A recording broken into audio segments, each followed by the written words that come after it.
Hello friend, so আজকে আমরা শিখব কিভাবে ব্যাকগ্রাউন্ড ব্ল্যাক ফটো এডিট করতে হয়।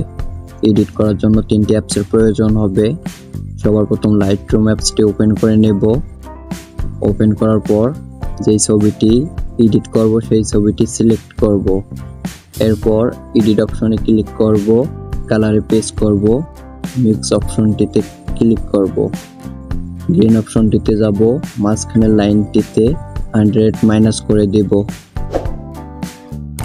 একইভাবে ইয়েলো অপশনটিতে যাব, মাঝখানের লাইনটিতে মাইনাস করে দেব, সেম ভাবেই মাইনাস করে দেব।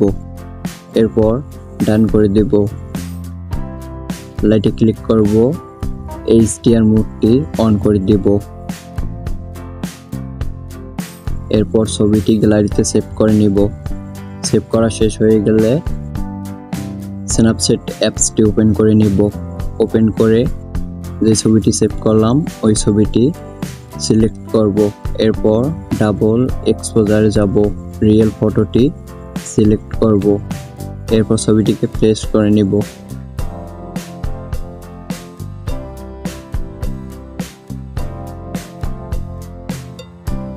প্রেস করা শেষ হলে এরপর ছবিটিকে সেভ করব। এরপর রিমিনিতে যাব। রিমিনিতে যাওয়ার পর প্লাস আইকনে ক্লিক করব। ক্লিক করার পর সেভ করা ছবিটি নিয়ে আসব। এরপর এনহ্যান্স করব পিকটাকে। এনহ্যান্সে ক্লিক করব। ক্লিক করার পর কালার অপশনে ক্লিক করব। পছন্দ মতো একটি কালার সিলেক্ট করে নিব। সো হ্যালো ফ্রেন্ডস, ফাইনালি আমাদের ফটোটা এডিট হয়ে গেছে। তোমরা চাইলে খুব সহজেই এরকমভাবে ফটো এডিট করতে পারবে।